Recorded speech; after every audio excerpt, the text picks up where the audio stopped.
वारीमध्ये आषाढीच्या पूर्वसंध्येला महाराष्ट्र शासन पर्यावरण विभागाची पर्यावरणाची दिंडी, पर्यावरणाची वारी पंढरीच्या दारी या ठिकाणी येत असते। महाराष्ट्रामध्ये पर्यावरणाचं जागरण करण्याचं काम या वारीच्या माध्यमातून होतं। आपल्या पारंपरिक संस्कृतीच्या माध्यमातून कीर्तन असेल, भारूड असेल, गोंधळ असेल, पोवाडा असेल, अशा विविध सांस्कृतिक माध्यमातून आपल्या परंपरेमध्ये पर्यावरणाला दिलेलं जे महत्त्व आहे आणि विशेषतः भागवत धर्मामध्ये ज्ञानेश्वर माऊलींपासून जगद्गुरू तुकाराम महाराजांपर्यंत सर्व संतांनी ज्या प्रकारे पर्यावरणाचा संदेश दिला आहे तो पोचवण्याचा प्रयत्न या माध्यमातून आपण करत असतो।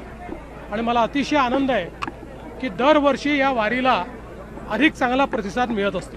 तर ज्या पद्धतीची गर्दी वाढत चाललेली आहे, म्हणजे गेल्या वर्षीपासून ही संख्या जी वाढत चाललेली आहे, तुम्ही 4000 कोटीचा आराखडा केलाय, पण आता दर्शन व्यवस्थेसाठी वेगळं काहीतरी करावं लागणार आहे। मला असं वाटतं की हे आपल्या सगळ्यांकरता आनंदाची गोष्ट आहे की ज्या प्रकारे वेगवेगळ्या व्यवस्था आपण सुरू केल्या आणि विशेषतः पालकमंत्री जयकुमार गोरे यांचं मी अभिनंदन करेन।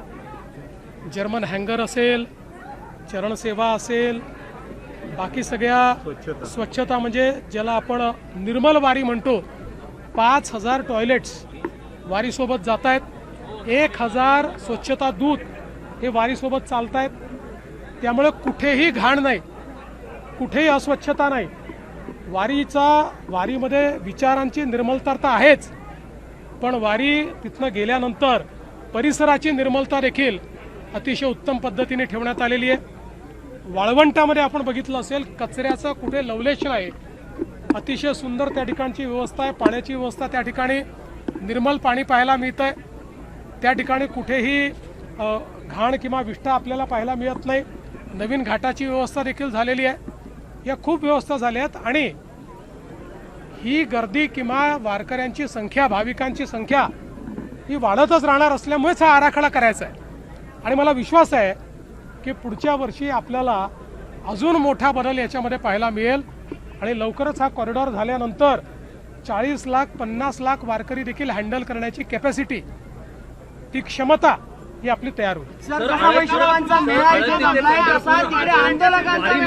वाढतच जातोय आणि राजकीय विरोधक सुद्धा त्याच्यात आता उतरले। दोन ठाकरे उद्या परवा दिवशी दोन्ही पिढ्या उतरल्या। मी एवढंच म्हणेन, लोकशाहीमध्ये आपलं मत मांडण्याचा सगळ्यांना अधिकार आहे। केवळ त्याच्यामध्ये लोकशाही आणि संविधानाची चाड सर्वांनीच ठेवली पाहिजे। बाकी मला असं वाटतं की इतका आनंदाचा सोहळा या ठिकाणी मी अनुभवतो आहे, हा सोहळा त्यांनीही कधीतरी अनुभवावा।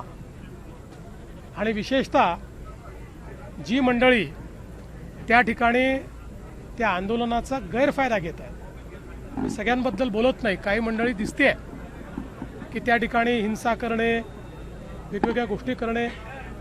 माझी ईश्वराला प्रार्थना आहे की एकदा त्यांनाही वारीत या ठिकाणी येण्याची संधी मिळावी, म्हणजे त्यांचंही विचाराचं प्रदूषण संपेल। सरकारच्या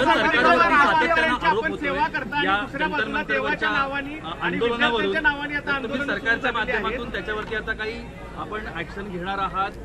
असं आहे की चर्चा चालू झालेली आहे, आजही चर्चा झाली आहे।